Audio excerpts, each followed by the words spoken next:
TNTMTheShow presents Comicast 246 or 346 with the host Pablo Gunner, and I'm JD, and we are Talking Nerdy to Me, or part of Talking Nerdy to Me.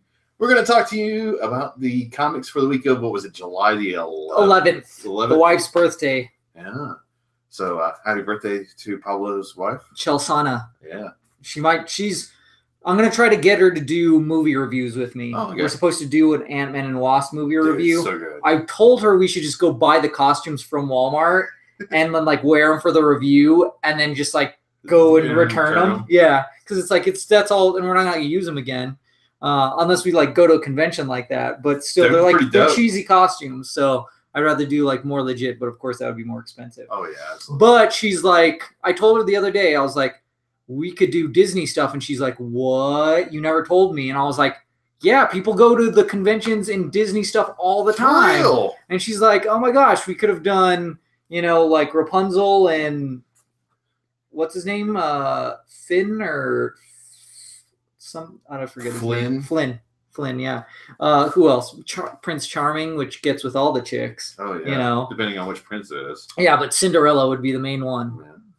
She discovered that she is Cinderella based off of the some sort of Wreck-It Ralph. No, Wreck-It Ralph, because when she breaks the glass and she's about to shake,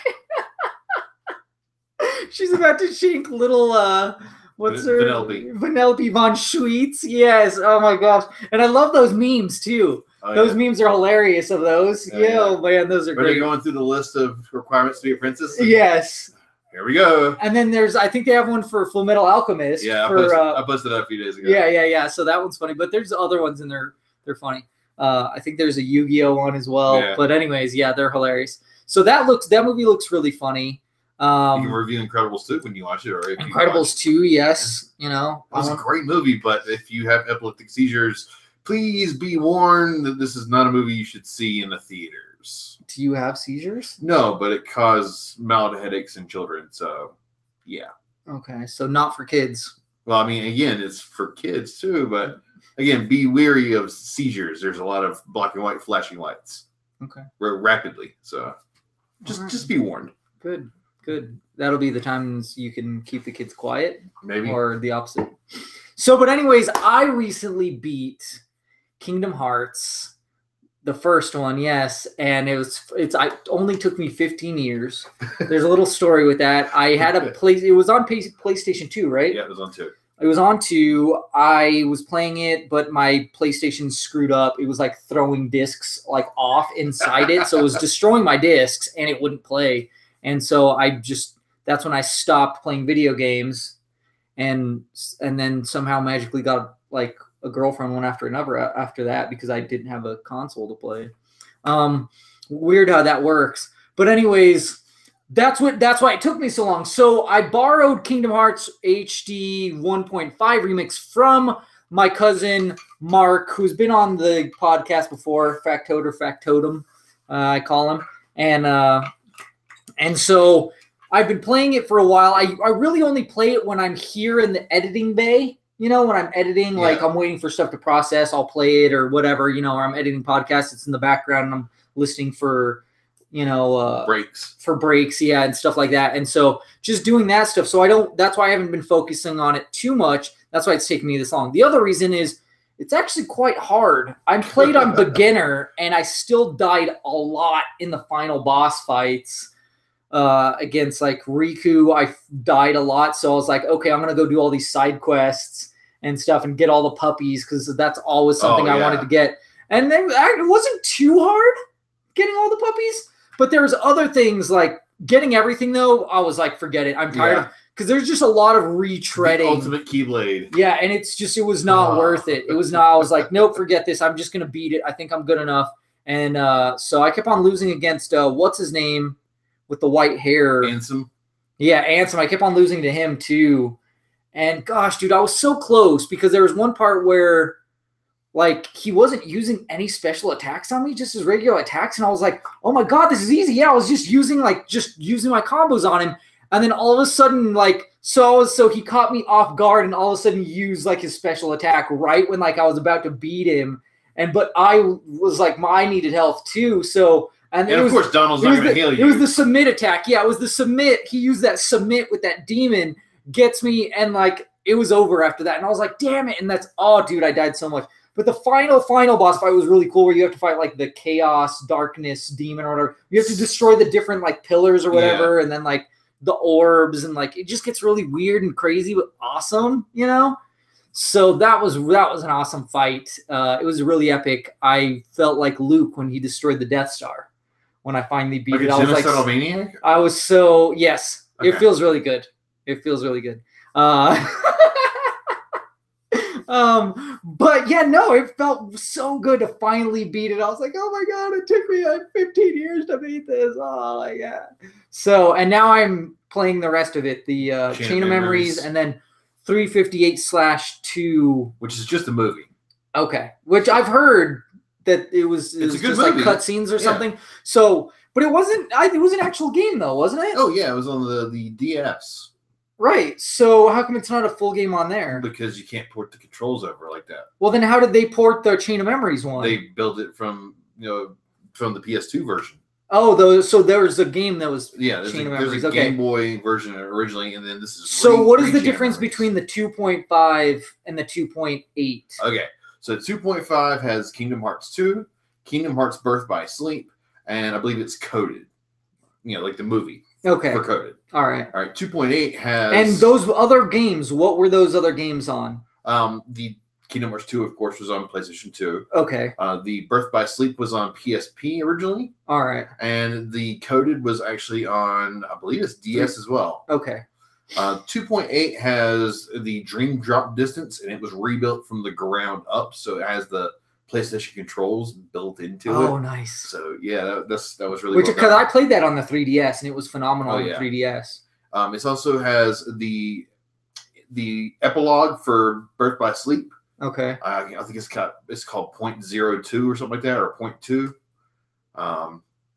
Then you have the prequel to everything. I think it's the Kingdom Hearts Union or Kingdom Hearts Key. It's the whole movie for that. Okay. And it goes through the 2 mobile games that are out currently. So should I get both or play both, or am I good just playing like 2.5 or should I just get 2.8, play 2.8? I mean, I suggest getting 2.5 next and going from there because again, Kingdom Hearts 2 is great. Right, of course. Birth by Sleep is amazing. That's my favorite. Okay. The coded stuff you can kind of just not watch, but I mean, it's pretty fun. Right. If it's watch, I can sit here and throw it on while I'm editing or whatever. That's no biggie. And the 2.8, I mean, it's got Dream Drop Distance. If you liked it so much on the DS, then I bet it's even better on the and then get those trophies. Yeah. For sure. And granted, by the time you finish those games, it'll be Kingdom Hearts 3 time. I don't know if I can beat it by then because that's a lot of games. Yeah. And if it took me this long to beat, it might be another 15 years. Oh, so it'll be Kingdom Hearts 4. Okay. It'll be Kingdom Hearts 4 will be out by the time I'm done. So okay, cool. So that's good. That's good to know. So what else? I think that's it. I think that's pretty much it. Mm-hmm. And so I haven't caught up on Cloak and Dagger. I'm about episode 6 or 7 for Luke Cage, which is really good now. I mean, they finally asked Danny for help, and oh god, I love that episode. I haven't even and the Heroes for Hire stuff. I love his Heroes for Hire stuff. Oh my gosh, it's so great. Stop. I'm not doing anything. He said call Danny for help. That was where I stopped. Okay, so I wonder if they're gonna get help. Let's get help. Help, my brother. He's sick. He's dying. He's hurt. He's going to throw Iron Fist at them. Anyway, so I've been watching Krypton. Krypton is kind of like a mess because there's so many moving parts and like so many, because they're trying to control these different families like Vex and what's the other ones? Like, of course, L, and then what's the evil dude one? Zod. There's Zod, and there's just like there's just all these different, and I'm like they're like, it's kind of like sometimes each episode is a different family, but it's also this other stuff going on with Adam Strange and Brainiac, and then like whatever drama is going on with the House of or Jor-El or whatever. No, it's like Seg. His name's Seg, with Seg, and just like his personal. it's just there's way too much going on. They have way too much going on, and not. I don't know. I don't know. It's really confusing mess at this point. I'm glad I'm not watching it. So I'd be so upset. Yeah. Anyways, I think that's it for like the talking nerdy stuff that I should think of. Let's start at the comics. Oh wait, no, I've been playing. So I decided I'm one of these guys that really hates. I really hate, or I have thought I've kind of always hated gameplay video. Like I never understood, could wrap my head around, like, why would someone watch a gameplay? Are you talking about Let's Play? Let's Plays, yeah. Why would someone watch a Let's Play when you could just play it yourself? But now, as a person who doesn't have the time, I have the money, but I don't have the time to play games, I go, but I can watch them at work. Guess what? Now I'm going, okay, I guess I can watch a game at work. Well, I was playing Gears 4, and I was playing it, and I'm like, this just plays like all the other Gears games, except the story's a little bit different. I'm facing robots now, and I'm like, this is kind of boring. I stopped playing, and I was like, okay, well, I guess I'll watch from there forward, because I want to see how the story plays out and everything. And I found out that the gameplay gets way better, more varied, and that the story gets really interesting right when I stopped playing. Like, that's when it starts. Like, they start introducing all these new weapons, that are different, and make it more just different, Like, there's that still reload. Like, the controls are the same, but the weapons are different, and, of course, different enemies, different story and stuff. And it gets more interesting.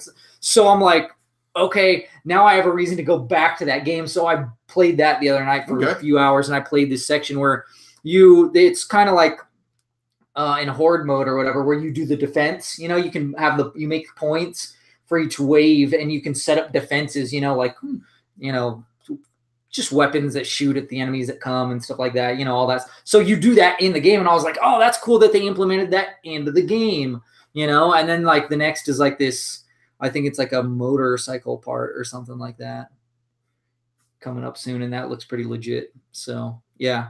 But anyways, so that's a good, and then if you always need help too, because I've been watching a lot of Breath of the Wild. I have watched a lot of Breath of the Wild video too, just because there's so much in that game that I'm like, I feel like I need a little help and a little direction. So I'll just like throw it on. Oh, also I will watch, what's the other one? Samus Returns. Metroid Samus Returns. I'll watch that too, because I try to like get as highest percentage possible, because I let my buddy play it, and somehow he's killed more Metroids than me, but he has like half the percentage that I do. And I'm like, how is that possible? He must have just found all these areas that I didn't, because I suck at finding hidden areas, because I don't have that classic gamer brain connected. It's been disconnected.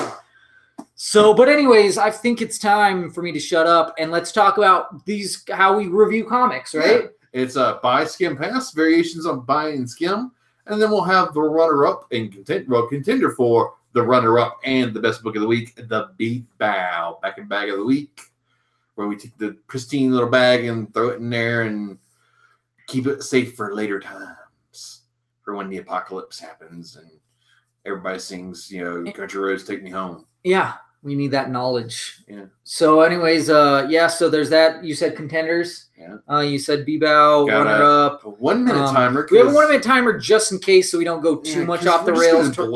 But we're going to try to just do quick reviews, like not even minute. We're going to try to do like sum up the whole book. And so just hit the bullet points. Boom, story, boom, boom. Art, coloring, lettering, if that's a factor, we want to hit those points, and that's it. And then move on, give our grade and move on. And then, commercial break halfway through.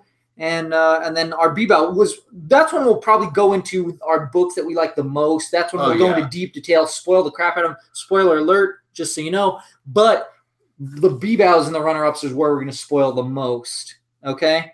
So let's get it started. All right, so what do we got first? That was Detective Comics number... Oh, is that you want to do that? Yeah. Might as well. Detective Comics 984. This is written by Brian Hill.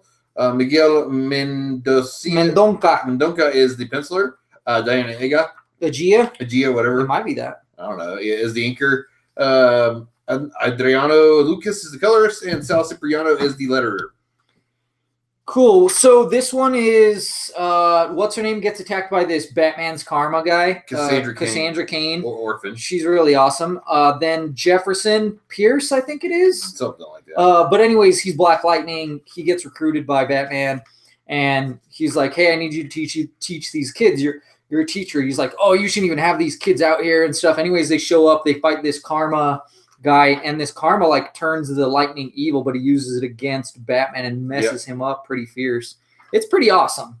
And then he's like kind of recuperating, and he's like, "Yeah, you know what? They're gonna be benched for now because they're gonna be because they're kids. You shouldn't be having them out in the field." Yep. So he's like, "Hey, if that's what you want to do, then that's what you do." Boom. That's it. That's it. So I love the art. I like it a lot. Now, here's the biggest thing, because I mentioned this before. What did you think of it? Because you're tired of the team stuff. I like how they got their ass kicked. Yes. I like how Batman kind of just stepped in and took the brunt of an attack and showed his Papa character, his Papa side. Yeah. And I like the new addition to Black Lightning, or Black Vulcan, or whatever the heck you want to call him, because that's what he used to be called back in the day. Oh, Black Lightning. Yeah, that he's added to this team. He was Black Vulcan in like the Super Friends or whatever. Under the tutelage of, or he's going to be, teaching the kids. Yeah. So I give this a strong buy, but not a contender because I like the art. However, I'm not quite liking the story yet. Yeah. Well, I like it a lot. I love the implementation of Black Lightning and that he's control of this team, and Batman's actually giving over control. He has a huge control issues. So yeah, but I love the art. It looks phenomenal. The coloring is fantastic. It's pretty dark for the most part, but it has light where it counts. And so yeah, it's a strong buy contender for me. All right. I want to talk about some Punisher, okay? And that is 227 with Matthew Rosenberg as the writer, artist Stefano Landini, Lee Lowridge is color, letter Sean Lee, or who is it? Corey Petit. Lee Lowridge is colorist, Corey Petit is letter. So yeah, this one is just really this one kind of is just Frank and Bucky arguing. Like they're just, they're being Frank and Bucky. They're button heads, yeah, and Natasha has to be like, you know what, just she has to get in the middle. Yeah, tell them to be like, hey, we're just here for a mission. They go and they attack Hydra, and Baron Zemo releases this prison full of inmates that they have, and he's like, this was my plan. I wanted you to do this, so good for me. And he's like, let's just take them all out. And then they're like, hey, we're stuck here. You take out Zemo. All the while, that's when the superheroes show up that are also going after Zemo. That are, after Frank. Oh, yeah. And so at that time, they help because there's this giant prison riot. Yeah. And so it works, but the best friend of the guy whose armor he has just shows up at the end. Ooh. And you're like, oh, you can get your butt kicked. He's going to have some words. So strong buy and contender. I'm going to hold on to this code until the end. If someone retweets the podcast or wants that one, tell me. He's got his phone in front of him. And it's yours. Just tweet. So, yeah. Tweet it. Strong buy contender. Yep. Next up, we have Hal Jordan and the Green Lantern Corps number 48. Let's see here. What's the credits down here at the bottom? Robert Venditti is the writer. A penciler is Rafa Sandoval. Jordi Tarragona. Tarragona is the inker. The colorist is Tabu Mori. And Dave Sharpletter. Yeah. Wow. You got the team pretty much covered, don't you? Yep. So it's the end. Let's just call it. Okay. Big fight between the Lantern Corps and the Dark Stars. And then we have John Stewart bringing together a team of Hal Jordan, the fat egghead guy, Hammond, Kyle, Orion, Guy Gardner, the Arquillo, and, of course, Zod. Yeah. I just love how Hammond keeps on changing the scenery. Like they're in beach clothes. They're at a baseball. Just trying to relax you guys. They're at a baseball game, So, and then the vehicles, too. Like Guy Gardner has like a monster truck or something like that. And then Rainer has like a giant samurai robot or something. Yeah, I love his because they're always like real huge. Imagine what can I say about this that we don't always And say then- is it looks absolutely phenomenal. beautiful, The amazing. use of the constructs is phenomenal. The coloring is mind-blowingly great. You know, you think like, oh, Green Lanterns, there's gonna be too much green, but Not always. I can't get enough. Yeah, it's great. Dark Stars is really great stuff too. They're good villains. I like the way the plot went for this. 'Cause Yeah, and then the ending. the That ending one's was a good crazy. twist. The ending's crazy. So yeah, I'm looking forward to that. So, And this other side quest. strong thing by going- contender. Absolutely, always is. Yeah. What's next? Next, the El Champions numero 12. I don't know. 22. 22, yeah. Jim Zub is the writer. Kevin Lebranda is the artist. Marcio Menis is color artist. Clayton Cowles is letter and production. So this one essentially can just be dialed up to like Hey, this Hulk is the characters. different. Iron Man is Nova different. no longer has his helmet. And Riri Ironheart's has got a her- different suit, Yep. which I hate the way it looks. It's all pinky It though. looks. It's not because it's pink. It's just like the head looks really weird, and she just looks. She looks like an anime character. She not only she looks more like Wasp. I'll agree with that. But I like the Viv stuff. That stuff was really Yeah. cool, and they're going to help this And- African And country Vision's dying. or this African tribe and stuff. Yeah, Vision is very sick, and so then there's this spirit And then you girl have- finds this We have an Ultron robot around. this spirit. Yeah, well, it's like a spy bot thing. Ultron. It's legit. It's legit. I like it a lot. It looks great. It's really interesting. It's planting seeds for Crep, later on down the road. Yeah, it's good stuff. I like it a lot. Oh yeah, and then we have the big ending with Man Thing. Oh yeah, Man Thing. I always think Swamp Thing, but yeah, he's It's Man. man. Like, come on. Swamp Thing is DC. Man Thing is. I know, is but like Marvel. we all know Swamp Thing's better. Because he had. Well, they both had TV shows. I'm just saying Swamp Thing's better. I will not argue with you on that. Okay, so grade. Strong by, not a contender. The coloring looks phenomenal. The Oh, yeah. art just looks absolutely superb the whole way through. I felt the setup was really confusing on everything. Yeah, It was like you talk about one thing and you go to the next, and then you get to the next, and you go to the next, and don't revisit anything else. I mean, it's very little revisiting. It was all. well, I thought there was too much revisiting because they went way into Nova not being like that was a very huge thing. Nova, Oh, yeah. Nova. Oh, Riri new suit. Oh, this, And to me, I was like, okay, whatever. Let's just get on with it. You know. It was too much at one time. You need to focus on maybe 2 plots and move forward from there, as opposed to 6. So yeah, I can give it a strong buy.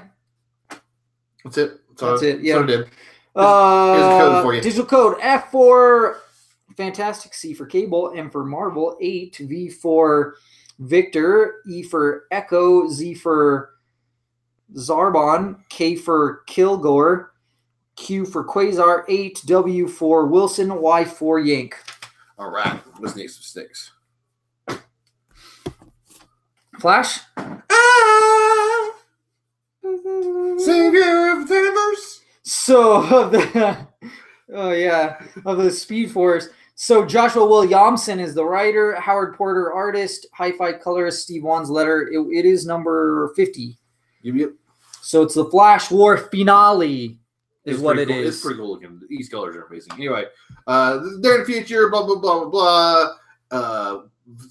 What's his name? Zolomon? Hunter Zolomon? Hunter Zolomon. He's being a jerk. He just helped him. He's evidently tricked Wally into breaking the source wall. The Speed Force, Okay, whatever. so that he could get it. There's other forces. Yeah, the strength force and the mind force is what he's got actual control over right now. Yes, but there's the Still Force. Oh yeah. I can't imagine what that is. What would be the good point of that? I don't know. The art's pretty awesome for the most part. I will say though that Iris looks really young, and she just doesn't look like Iris to me at all. Yeah. She looks more like Aunt Iris as opposed to Iris and West Allen. If that makes sense. That doesn't make sense to me. I hope it does to somebody. Because But in the actual Wally West comics, it was Aunt Iris as opposed to being second fiddle to Barry. okay. So, but at the end, there's somebody introduced because this whole thing has been broken. That this guy came through and he's in Young Justice. That's all I'm gonna say. Yep. That's all I'm gonna say. It looks really solid though, minus that minor tiff about Iris. And the story is really interesting and awesome, and I'm interested to find out more about these other forces if they're going to go into them. I like how the intro is at the very end. You know, hi, my name is Barry Allen, and I'm the fastest man alive. Blah blah blah blah blah. I like how that fits there because it's like starting a new chapter. So a strong buy contender. I can give it a strong buy contender. Yeah. X23 number 1. So writer is Mariko Tamaki, artist Juan Cabal, colorist and Nolan Woodard, letter Corey Petit.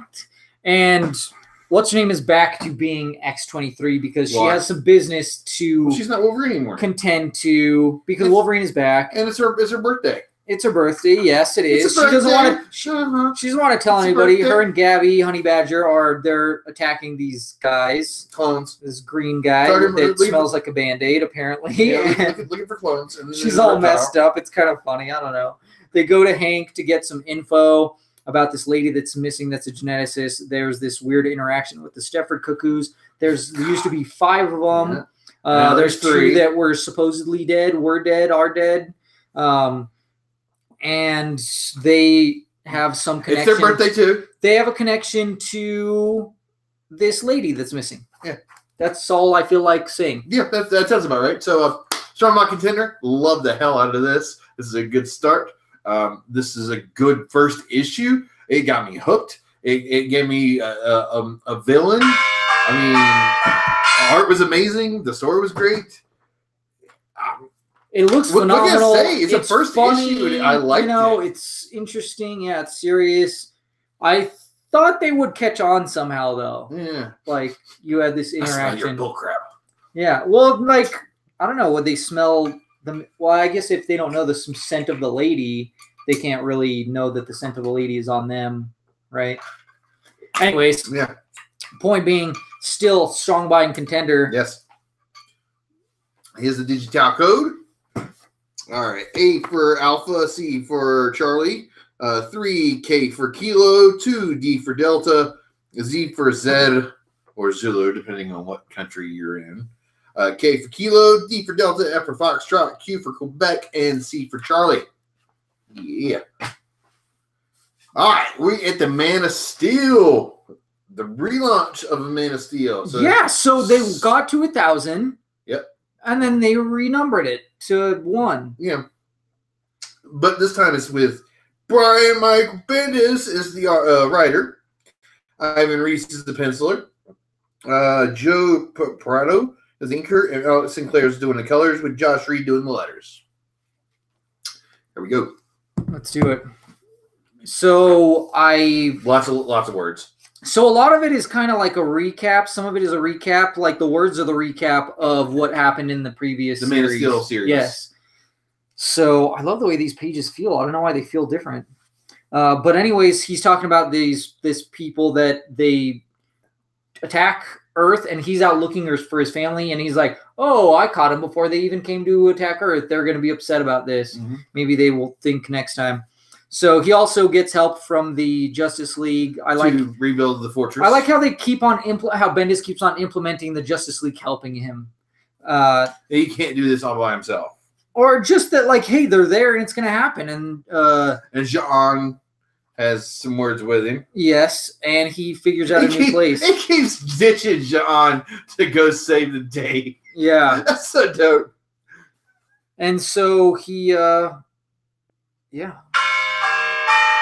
And then there's, I thought he was gonna have. We can't really reveal the ending because it's a big thing. I mean, it's not a small ending.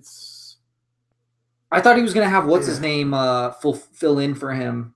I thought he was gonna have Martian Manhunter go. I need to leave to go find my family.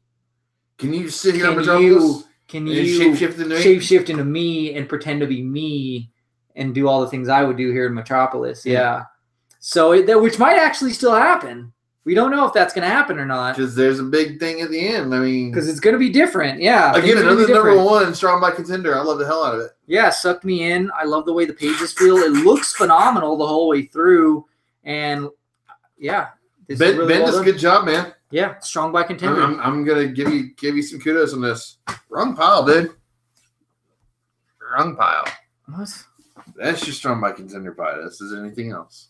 They're all whatever. No, they're not. So now I have Amazing Spider-Man #1.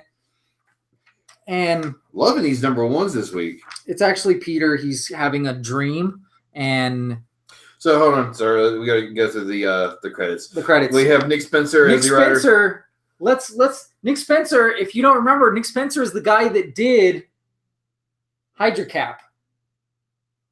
So fair warning right there. So Nick Spencer is the writer, Ryan Otley is the penciler, Cliff Rathburn is the inker, with Laura Martin is the colorist, and Joe Caramagna is the letterer. Cool. Here we go. Yeah, so he's having a dream. He wakes up, his roommates are making noise. Well, mainly one. The roommate is actually Boomerang, right? And then it goes into, well, it kind of jumps all over the place, but there's this invasion going on with the Avengers, and they're helping him. They're helping this invasion. He actually finds out, because it has to do with this stuff that's going on with him. There's Fisk. He's giving him the keys of the city. He's like, nope, this is set up. Yeah. But anyways, he notices that his degree gets revoked because they're like, you plagiarized your crap. You plagiarized. This is Otto Octavius that actually wrote. And he's like, technically he did, because he took over my body. Yeah. And he's like, and I didn't contest it.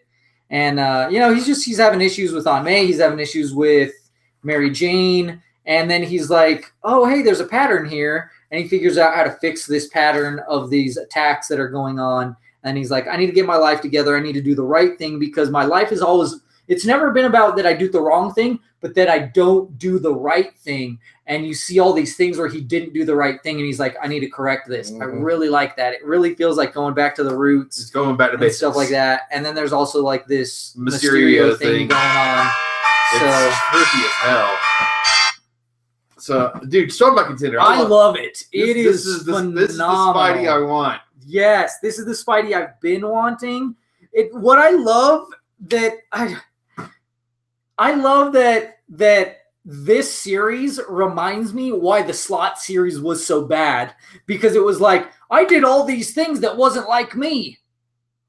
Yeah, because Slott couldn't write for shit a good Peter Parker, because Peter Parker wouldn't do that stuff after he's realized that with great power comes great responsibility. Exactly. I mean, great franchise. So this series essentially is going to be Nick Spencer fixing all the problems that Dan Slott never confronted or created. Again, Slott did some good things. I mean, he did. He was a good writer. There's some stuff. But Spidey was not his book. Spider was not Peter Parker. So he did a better Octavius as Spider-Man, the superior Spider-Man. That was no doubt a solid series. Oh yeah. So, but Peter Parker, he could not write him. So anyway, we got to get Peter Parker. We got to get Spider-Man. Let's. Yes, I like this. I like this a lot. I'm down for this. Yeah, strong by contender, absolutely. I'm gonna hold on to this one too. So this one. There's two of them right there. What's next? I know I have more DC stuff. You have a lot more. I have a lot more. Yes. So there's Hawkman #2. That one's Robert Venditti. I know it's Robert Venditti as the writer. Brian Hitch is the penciler. Andrew Curie, Daniel Henriquez, and Kitsch as inkers. Then Jeremiah Skipper as colorist. Starkings and Comicast as letters.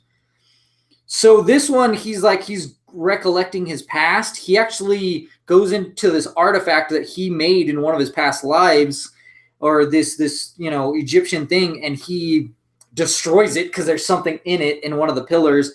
And it transports him back in time. And so he's kind of talking to one of his past selves in person. He fights him even. And so he's like, okay, so I might be able to find more of these things.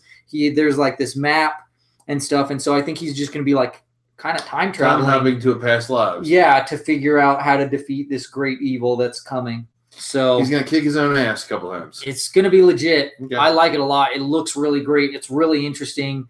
It's kind of like, he's an archaeologist going through time and stuff. Indiana Jones meets Back to the Future. Sort of, yeah. It's really cool. Yeah, that's a good way to put it. So, looks great. So, I like it a lot. I can give it a strong buy. I can give it a contender. Cool. Cool. Domino? No, you got this one. Are you serious? Number 1? This wasn't a number 1. This was number 4, I think. Is not what it is. It's a number 4, is what I was going to say. Okay. But, so yeah, it's the same creative team. I think Gail Simone writer, David Baldion is the artist, Jesus Abertov is the colorist, and Clayton Cowles is the letterer. So this one gives you the backstory of this girl who has powers that she can reverse them on people and make them bad. So like if you have good luck, she can give you bad luck. Right. Type thing. And okay. So like that's what she does. And Domino is off on her own. She's going to get trained by Shang-Chi, but she's like, she's just like, he's so hot, you know, and she's like, she's trying to impress him and stuff. And she does like find a way, and she's like, okay, let's go take a break, you know, and they go dancing and stuff. But then somebody's there to attack Shang-Chi. And then her team that she's abandoned, they're like, oh, she abandoned us because of this. So now we're going to go deal with those people that made us look like we're crap selling her out. So, but they don't have any powers, so that kind of helps them, but it kind of hurts them at the same time. So they're dealing with that. So yeah, it's really cool. It's really interesting. I like it a lot, and it's awesome. And next, it looks like we have some rogue action. Ooh. Maybe not. No, probably not. Somebody else. Yeah, I like it a lot. It's great. It's a phenomenal book. Looks really great. I love Domino. She's really funny. She's really cute. She's really crazy. Wild and fun. I love her. Strong by contender. Strong by contender. So here's the digital code. 75Z4 Zoro, B for Barrio, A for Alamos, J for Jaques. Or is that that sounds like an A. Jaques. Okay. P for Pedro, B for Barrio, O for Oscar, R for Rigoberto, P for Pedro, T for Tomas. All right. I think that's about halfway, maybe. Maybe, sure. Yeah, all right, let's just call it. Yeah, let's just call it. So, yeah, so as we were talking about, video games. Oh, yeah. And so we're going to talk about Gamers Anonymous, where the gaming's always hot, right? Is that one of their things? I can't remember. I don't what think their it is. tagline is. No. I don't remember what their tagline is. What is their tagline? I don't know. I don't know what their tagline is, but I do know. It says Gamers Anonymous video game. I don't know. We need to create a tagline for them. Gaming's always hot. Hot gaming. Hot gaming. I don't know. I don't know. We'll think about it. So, but anyways, they're located where? It's Wyoming and Constitution. Wyoming Constitution. There's like next to a Domino's. There's a whole like shopping center area. It's a strip mall, but there's a lot of food places. True. And so, anyways, go check them out where they're at. And they have their little kitties in there. I don't know why their address isn't on their Facebook page right here where I'm looking at. The kitties. They have kitties there. They do have cats. They have this little kitties. You go there, you see cats, you pay $30, and you take cats home. It's $25. You just call the Animal Humane Society. I believe so. And you can take a cat home. They foster cats, so if you fall in love with a cat while you're at the shop, then boom, take it home with you. And you get an awesome cat like I did. And they have an awesome selection of games, classic games, stuff that I've been looking for. Yes. Like I've been so totally wanting to get freaking Phantom Hourglass for my wife. She's never played Legend of Zelda Phantom Hourglass. And yeah, that's the place I need to go to it. What's Phantom Hourglass? DS. Oh, okay. All right. So yeah, that's where I'm going to go to get that. Yeah, retro games. They have tournaments going on and stuff. I don't know if they still have Friday night movies and stuff. They do that. You can check out all that stuff. They have a calendar on their group, so you can join the community group. Is GA Retro or something like that? Yeah, GA Retro. That's the name of their website. But yeah, you could look up just Gamers Anonymous. Both should pop up. So give them a like on Facebook and make sure you like. If you want to not reserve a game, but you want them to put you on this list so they can call you or text you. They'll text you when a game that you want comes in. You can call them at 505-332-0717. And like I said, there's garetro.com. So check them out. Go BS with them, chat with them, talk about gaming. Wyoming Constitution, Albuquerque, New Mexico. Yep, that's it. let's get back into some books. Cool.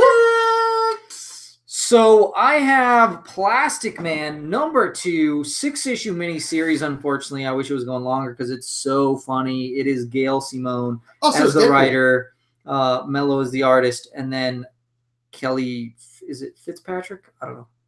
But yeah, and so it's just really funny. Adriano Mello, that's who it is. Yeah, Kelly Fitzpatrick colors. Simone Boland as the letterer. And so he's looking for this kid that says like Wang, like, oh, that's so Wang, you know, and everybody have fun tonight. And so everybody he's looking for this kid tonight. And this kid calls himself like the Prince Outlaw or something. He's looking for this kid. This kid is missing. And he's like going out with this girl, and this other girl that she's with is like, you should dump him. He's a loser and stuff. And she's like, no, he's nice. You know? He's goofy and he's cute. Yeah. And so then like he reveals all this stuff about himself, and she's like, right, maybe you are a loser. And then he's like, no. And he finds out like this kid was kidnapped by like the evil Justice League or evil JLA or something like that. And it's Man-Bat. And like, but he thinks it's an evil Batman, and he's like, nothing scares me more than Batman because I used to be a bad guy, you know. And he's like, but I gotta go save this kid. And so then the other friend is now convinced that he's a good guy, you know. And the other girl's like, no, he's a loser, and she's like, no, he's a good guy, and stuff. So I don't know if they're gonna like, they're gonna swap, you know. Yeah. But yeah, and so, but it's really cool. Yeah, he goes to save that kid and stuff. It's really crazy, and then some more evil people show up. He turns into like a giant dinosaur and stuff. It's pretty awesome. It's legit, dude. It's really funny. It's really cool. It's really interesting. I like it a lot. I never thought I would be into Plastic Man, but it's Gail Simone writing. So, and then when you have a phenomenal artist knocking it out, it's killer. So strong buy contender. I'll pick up the last issue. I'll pick up this one, and hopefully I'll check out the next one. Yeah, you could just get the trade. Yeah, you could get the trade because it's a 6-issue miniseries. Cool. What's next? Titans. Did you want to talk? Did you read Titans? Yeah, I read Titans. Let's talk about Titans then. Let's see here. It's like what number 23? 23. Yes. Dan Abnett is the writer. Brandon Press Peterson is the artist and did the cover as well. Ivan Plessis is the colors, and Dave Sharp did the letters. Okay, so it's weird that they didn't renumber this. Yeah. Because this is a totally different. This is a completely different team. I mean, yes, you still have Dick leading the team, and you still have Donna Troy, and you still have. But you have Steel, and you have Raven, Beast Boy, and Raven, and then McGann. Yeah, McGann, but he's doing the Batman thing, and he's kind of like benching her. He's being like a real. He's just doing the Batman thing, and he's being a real douche. And he's like, "You're not part of the team. You know, you just work on comms, and you stay where you're at." And they do get in a bind, and she shows up right when they're in that bad bind. There's these mutated creatures because of the Source Wall and because of all these other things. This guy, his powers are out of control. And then Beast Boy talks him down by showing him how he normally looks without controlling his powers, as opposed to how he does when he has to concentrate all the time. And that kid was actually right. There is some evil guy that is just appearing as an old man, and they start a fight with him. Yeah, it's pretty awesome. Oh yeah. I enjoy this. I'm so glad it's not the Wild West show. So glad it's not the Wild West show. But I do kind of miss him as not being part of this team. At this point, it's the oversaturation of the market of one character. To hell with it. Because he's in Flash as well. What else is he in? He's in everything. Hey, he'll show up in like, I don't know, all over the place. And then it's always his story. I mean, I wanted something different. I wanted him to be a supporting character. You know, I don't want the whole thing to be about him. Okay. All right. So I give this a strong buy contender. The heck with you, or whatever you guys say. All right. Yeah, no, it was, I can give it, I don't know. I don't know. It just, because I don't know if it does it as a number one, but it's not a number one, but it's a jumping on point. But I don't know. I like it a lot better. It looks really great. Oh, yeah, it looks great. And it's interesting. There's tension, you know, with this team. So I feel like I can go with a strong buy. Okay. Next up, we have Vader, number 18. Darth Vader, yes. Charles Soule is the writer with the Giuseppe Camuncoli? Yeah, is doing the layouts or whatever. Danielle Orlandini is doing the finishes. David Curiel is doing the colors, and Joe Caramagna is doing the letters. Okay, cool. Vader versus Tarkin. That's all it is. So I thought this was... Dude, it's so dope. I thought it was kind of dumb. Dude, I thought it was kind of dumb because it's Tarkin and he's hunting Vader, and then you're like, why is this happening? Yeah, I don't both remember of them any survive. Of this happening. And then so he's like, you find out like at the end, he's like, oh yeah, Vader set this up because he's bored and he has no one to kill. So he's like, I want you to try to kill me, essentially. And so he sends all these people after him. Tarkin's figuring out the limit of his powers and the Force and everything like that. And so he's like, Vader thinks he has him beat, but he actually set him up into this place so that it like lightning hits him and stuff. And then he's like, oh, I beat you. And then Vader chokes him out. Like he's just like, so dope. He's like, and then he like passes out. And then they're both like, well, I guess we both kind of won lost. And Vader's just bored. And that's why he set this up. And I'm like, this is filler, but this is a beautiful filler. But why? Yeah, it was just filler. And I'm just, but it's beautiful. I didn't feel like I needed it. And it looks You really didn't need it. awesome. I wanted two of them. It looks really awesome, and but I was just still like, it just didn't make sense to me. Like, why? Like, you don't have better things to do going on? Like, you're gonna have? Like, I just didn't. I was like, what do you expect them to do? Spice? So, come on. They're gonna be doing spice. Yeah, he's just gonna be doing spice because he's bored. You know, I don't know, but like, it was just filler for filler's sake. That's all it was. It was okay. It just was like... I thought it was so dope. It's not a must-have. I don't think it's a must-have. I thought it was for me, dude. So, it's for you. Okay. This comic is amazing. For me, I'm just like... It didn't make sense, and I was like, oh, well, all right, whatever. I love the So is he going to make a suit that is... No, he doesn't make a suit that can't be electrocuted because he gets electrocuted by... That's how he does. The Emperor, yeah. So... It was pretty hardcore, though. Strong by contender. So, I can give it a buy. Okay. I can give it a buy. Whatever. I'll give away the code then. See? So, L for Falcon, C for Chewbacca, M for Millennium, L for Lothal, G for Geonosis, E for Endor, V for Vader, N for...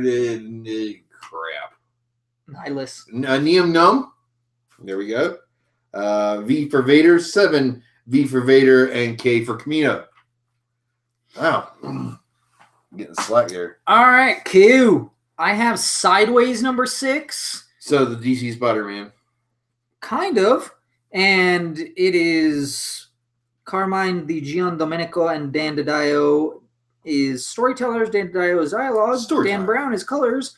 Travis Lanham is letters.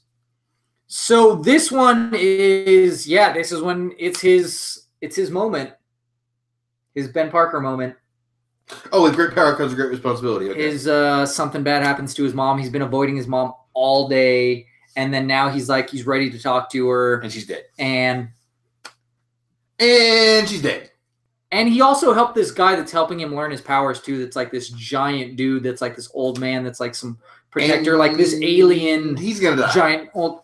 I don't know, but he's just helping him learn his powers, and I'm in. I'm down now. Like I'm totally like, okay, I'm totally for this book now. It looks phenomenal, although the entire time it's very colorful, but it can be dark at times, obviously, and he's gonna be upset, and I'm interested to see how he's gonna deal with it.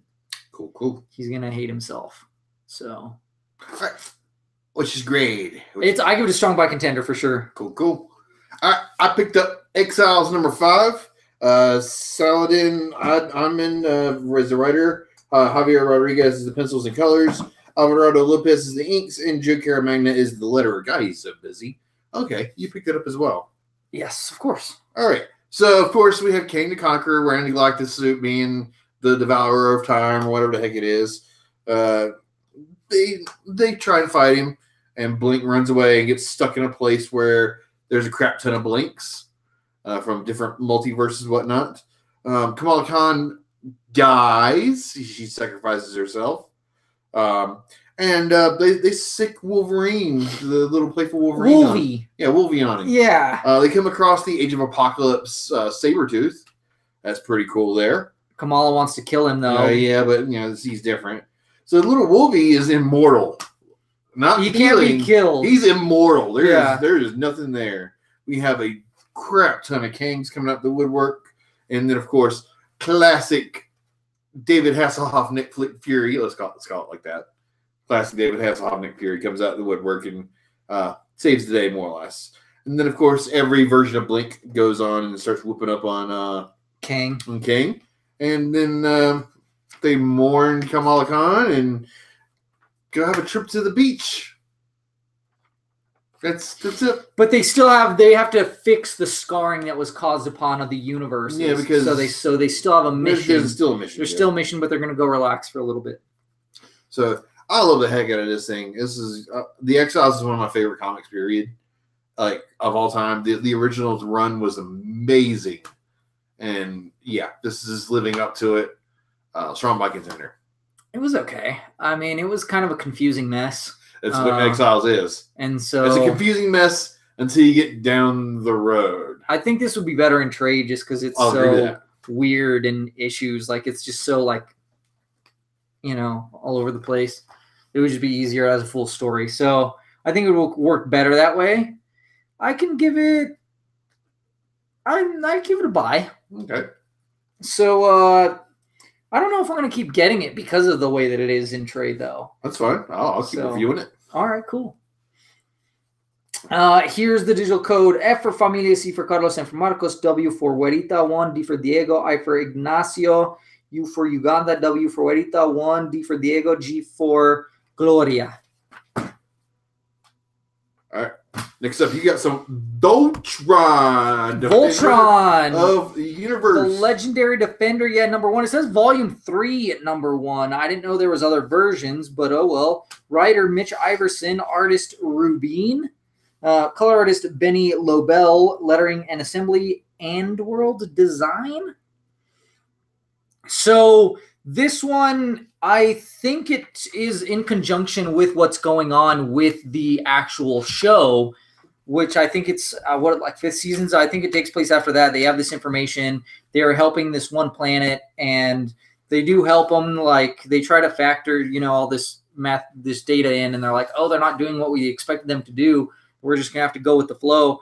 But there's like these elephant people, and they're like, hey, we need help, and they're like, they go to this other planet that they just saved with this guy that has like his own like YouTube show. That's how he runs the planet. Is like he has everybody built. Oh, like Mojo. He has everybody like kind of like that, sort of, but he's not an evil guy. He's just like a bird guy. And so he makes them look bad, Allura and stuff. And so they downvote it, and he's like, nope, we're not going to help you. We're going to help ourselves. And she's like, we just saved you. We just helped you from them. And she's like, yeah. He's like, yeah, thanks, but now we're going to work on us. And so but the Galra end up attacking because there's Voltron's not there anymore because she left and she's part of it, right? So, but she gets back just in time to help to form the left arm.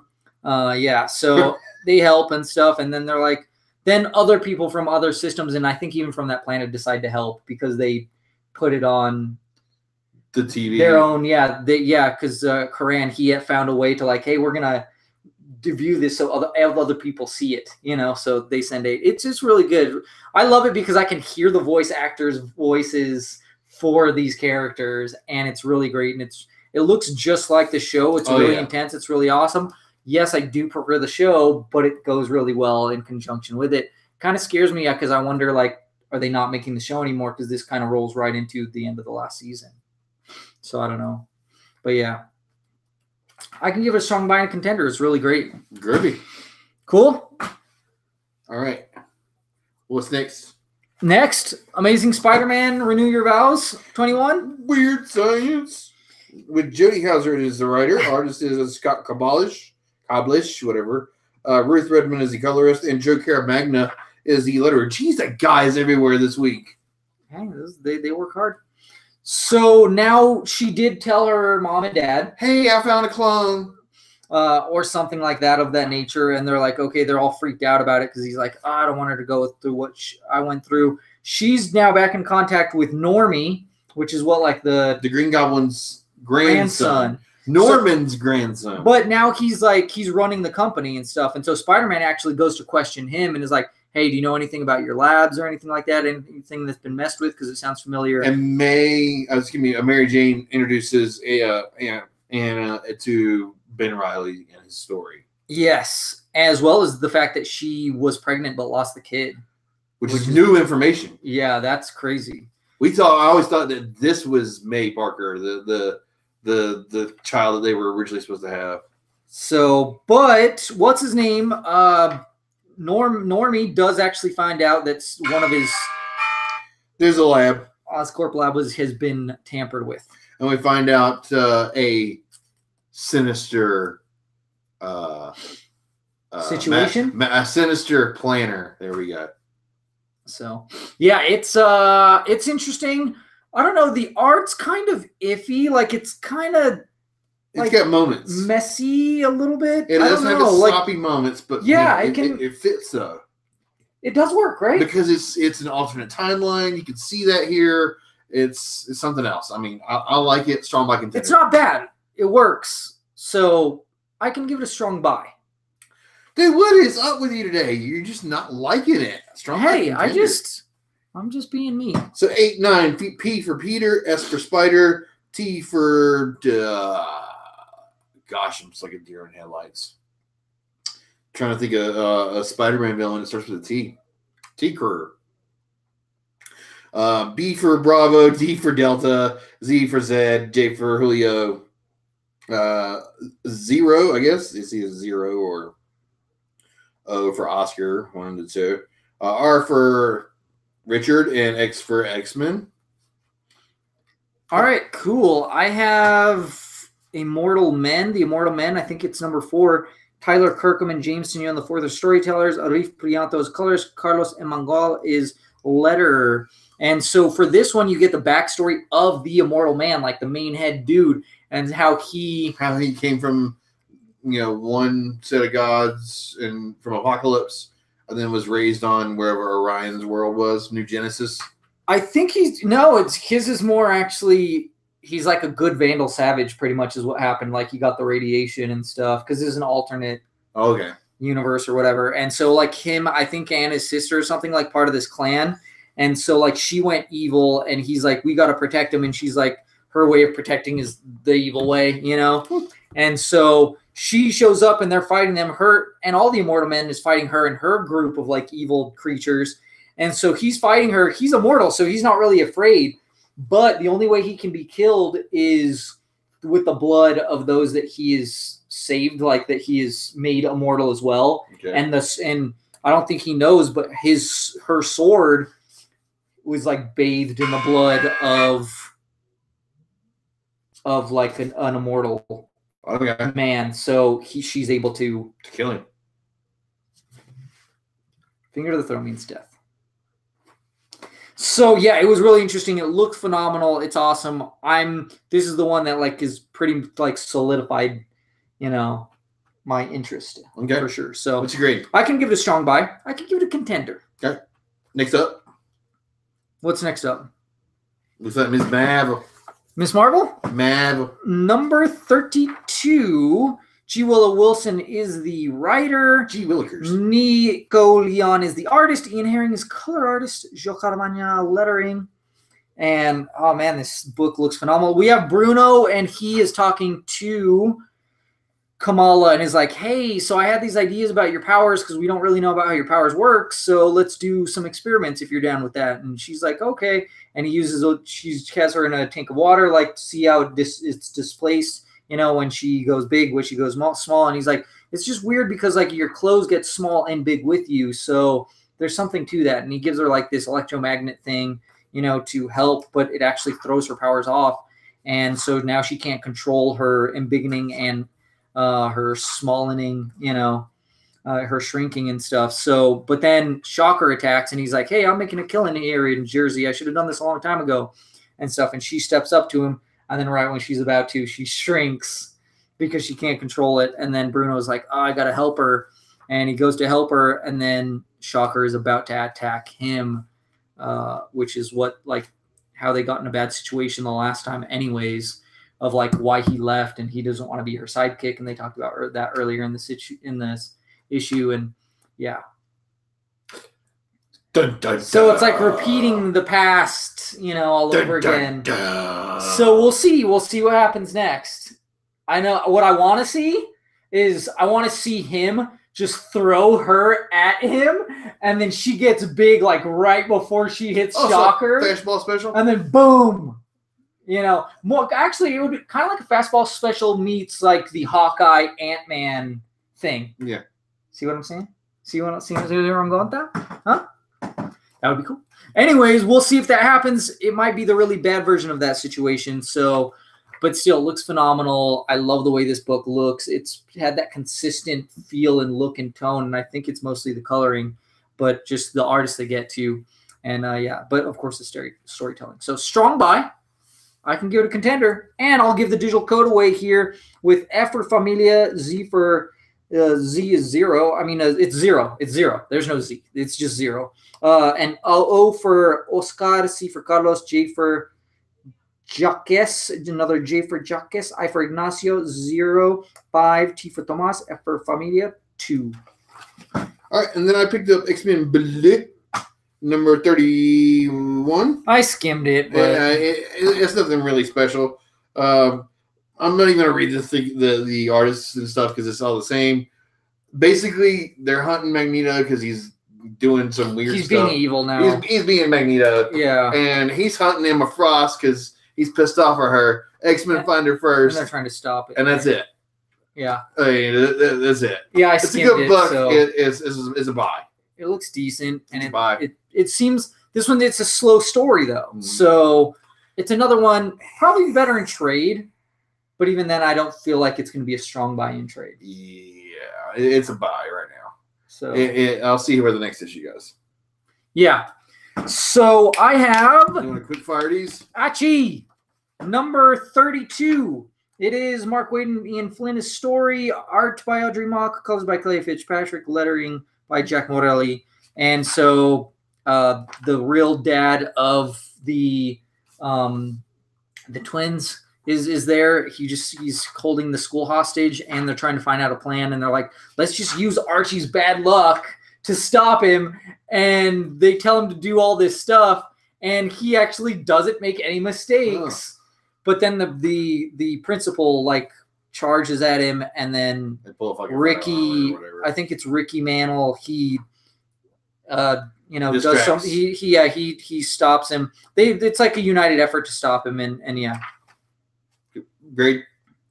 It was okay. It was kind of anticlimactic and it was okay. It's all right.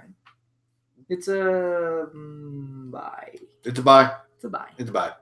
It's a buy. Bye. Cool.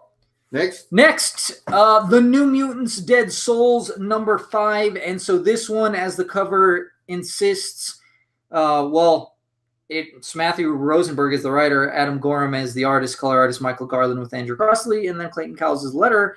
But mainly, they're gonna go visit Strange. El Doctor Strange, yes. And but by breaking into the Sanctum Sanctorum, they actually let in the person that was trying to get something in there, and so they're able to become more powerful because they're got in there and got something. And so, but then that person takes like form because of Shan or whatever, and then Guido and Rain, they go through this weird doorway portal that Strong Guy and mirrors. Strong Guy and Husk. Rain? No, yeah. Rain. Where's Rain? Right? Isn't it Rain? Yeah. The what's her name? Wolfsbane. Oh, okay. And so they go through each other's nightmares, and so they kind of understand each other better now. The bad things that they've both done, but. Yeah, like I said, it turns out to be a setup and stuff, and but so they end up teleporting. One of the guys makes a sacrifice, and she locks him in limbo. So, and then now we're finding out stuff about Warlock. That they keep on throwing that stuff in at the end. Okay. So yeah, it was actually really awesome. It was really great. I love the way this person writes.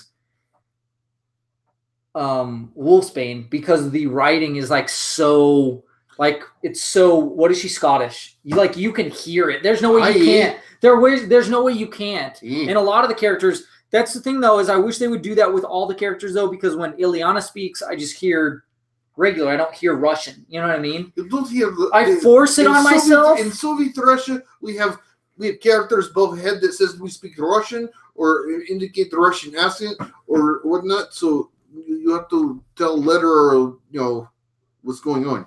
And same thing with like the Spanish guy Richter Richter. Doesn't have a Spanish accent. And so it's like, how come you can do it with certain characters? I know it's easier because she has a thick accent, but like I do it with all the characters. Yeah, since Pat and Richter are both from like South America. Even like Guido should sound like straight up Italian, from Brooklyn. Like, get the fuck out of here, Hey, it's me, Mario. You're talking to me, huh? Guido. I'm walking here. You know what I mean? Like, you should hear that. And I kind of do hear that. But that's because I know how they sound. About the boopy.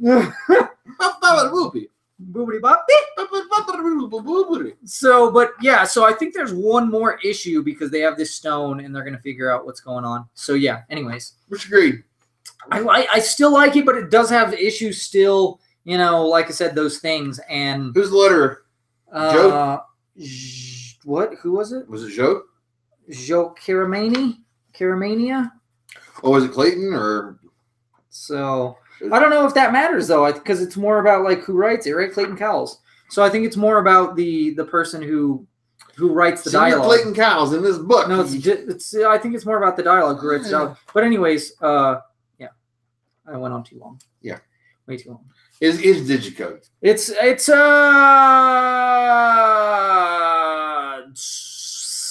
I kind of want to get a strong buy. Then give it a strong buy. It's a kind of strong buy. Anyways, digital code. You're creating a new grading system on the fly. Always. No. It's kind of a strong buy. Not a strong buy. It's kind of a strong buy. No, it's not really a thing, but yeah. So we have M for Mark, Z for Zed, 1-1, G for Guido, 8-2, S for Sam, J for Juliet, 3-7. Kind of a strong buy. I did read Wonder Woman 50 somewhat. It's an extra size anniversary issue, but I lost interest. So I feel like that alone is a pass. Because it doesn't look bad and it's somewhat interesting, but I lost interest. So I can give it just a skim. Okay, just a skim. All right, there you go. Just a skim. What we got next? Let's go ahead and do Old Man Logan, number 43. Writer Ed Brisson, Juan Ferreira as artist, Croy Petit letter.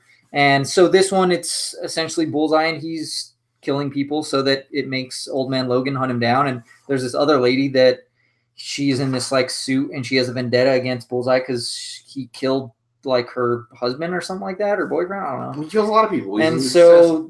But he's just setting them up and stuff, and he's killing people with cards. Don't know like the physics of that and how you could actually cure somebody with a card. Paper cut. But no.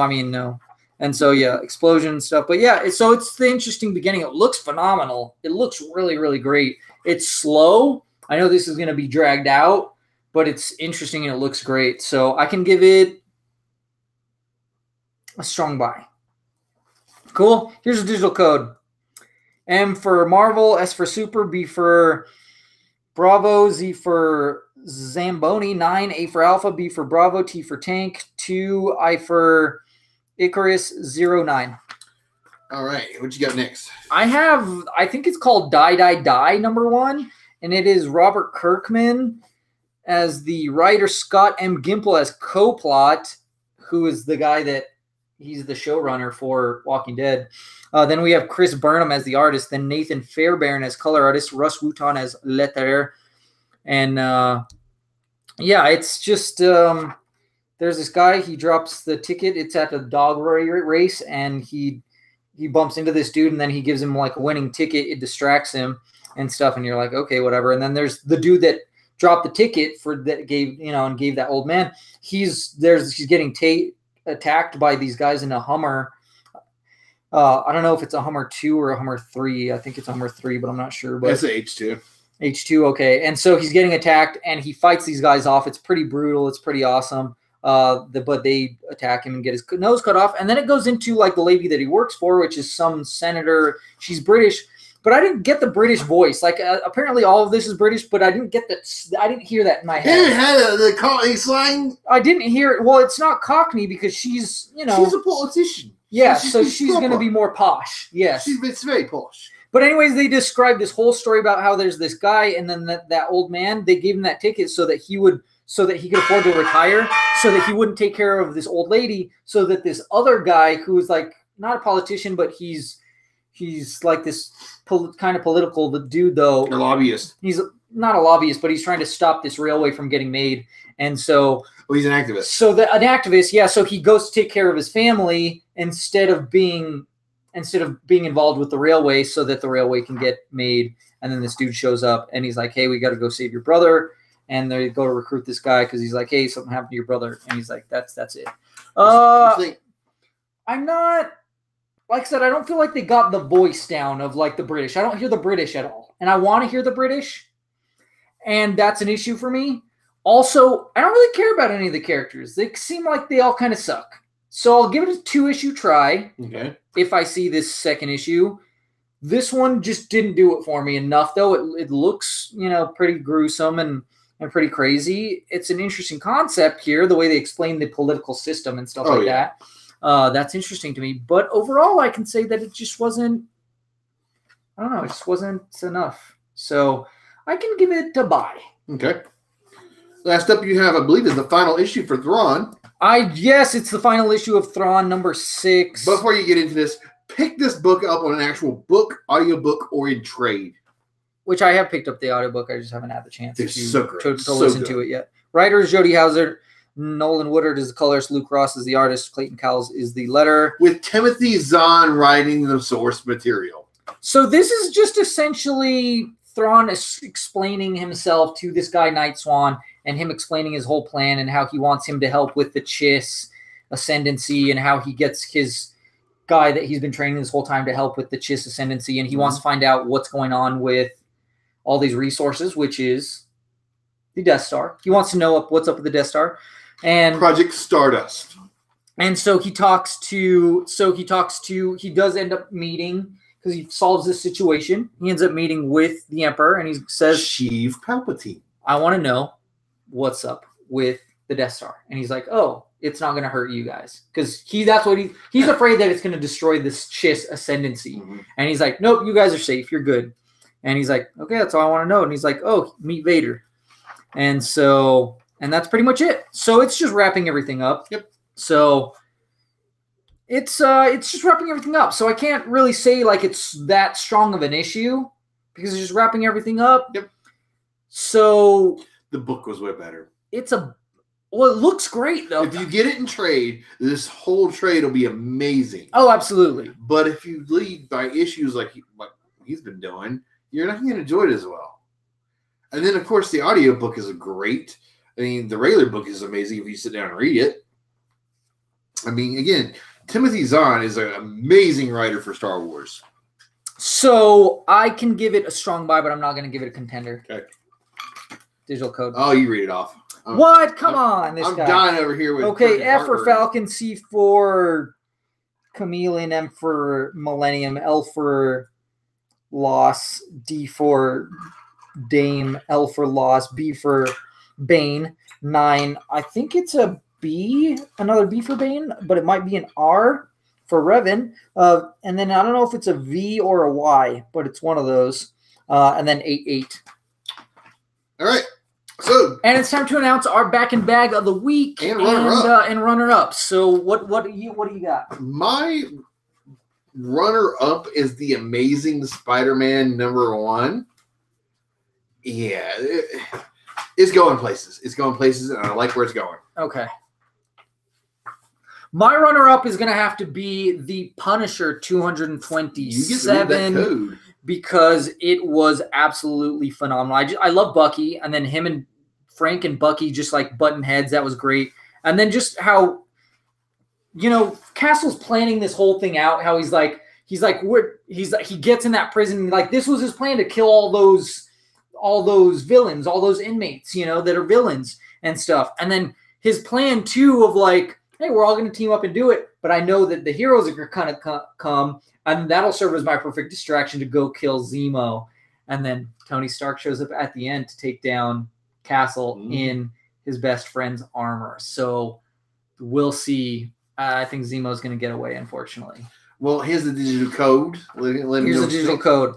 S for Super, U for Ultron, 2, H for Hotel, R for Richter, J for Jack, D for Donatello, G for Glory, O for Oscar, V for Vegeta, 2, X for X-Men. All right, might be battle of the week. Superman, #1. This is a great book. Bendis did an amazing job setting up the series in one issue. So that's all I got to say about that. All right. But I'm just going to have to go with The Amazing Spider-Man as my back and bag, just because, like I said, it's correcting everything that Dan Slott screwed up on because he sucks at writing Peter Parker. But this is but it's one of those things that, like, everybody makes mistakes in life, and you can go, oh, I need to fix these things in my life, and now I'm going to do that. And so I want to see him fixing things in his life. And that seems like the old school Parker way, you know, him struggling and figuring things out because he's still a man of science. And so I want to see if he's going to go back to school and go, like, I'm going to get that degree on my own, of my own volition, you know, and everything like that. He's like, because he even said, I know this stuff. Like, I didn't need him, you know, and he's like, I should have said that right away. Like, hey, I didn't put in the work, so I should have this revoked or whatever, you know. So, but he didn't. And that's like, he said, I like how he's fixing the solutions. The biggest thing that I like, though, he's going back to MJ. He's going back to MJ. I'm sorry. I'm in love with Mary Jane. Yeah. Yep. Yeah, no, I feel like I'm Peter Parker, and I want him to be with Mary Jane because I'm Peter Parker. What was the other book that you didn't read the code for? I thought this was it. No, I didn't think this was it. Was it X-23? I thought this. Maybe it was this. Read it off. I think it is Amazing Spider-Man because I thought it was so great. Yeah. Here's a digital code. Did anybody? Nobody, but we're going to give it away anyways. Whoever's watching right now. F for Familia, C for Carlos, M for Marcos, 3, H, or F for Familia, H for Hector, 8, 7, W for Juanita, I for Ignacio, P for Pedro, I for Ignacio. I'm all messed up now. So, hope you enjoy those books. I want to say thank you to the gentleman that donated to our PayPal and all the kind words that he had to say. I appreciate that a lot. You have no idea. Like, I've been thinking about quitting this thing, and the wife had recently told me, like, hey, there's people out there that maybe this is the only way they get to keep up on comics, or they get actual digital comics or whatever, or any comics in general. And so that she inspired me to keep doing that. And then literally a week later, this guy made a donation, said all these kind words, and she's like, boom, there's my proof. And so those two things combined just really meant a lot to me. I'm going to tear up and cry if I don't shut up now. But anyways, you can check all of our stuff out at TNTMTheShow. That's our website, Facebook, Twitter, Instagram, Tumblr, YouTube. I'm now working on a YouTube video that is the Addams family. Well, it's the Addams couple, right? It's Gomez and Morticia Addams. And I can't wait to put that background music in the background for that interview. And I love doing this. I really do. It's a creative outlet for me. Pull the theme song from the 90s animated series because it'll be a lot easier. Is it? Yeah. Easier how? Because it's just got better quality than the original one. Okay, so I'll try to remember that. Mm-hmm. So look out for that, you know, because that'll be coming out soon. I pretty much really only have to do the credits and then add the background music, and then we'll be done. So hopefully it'll be up in a few days. So, Todd Nerd and me. And keep your eyes hungry, foe.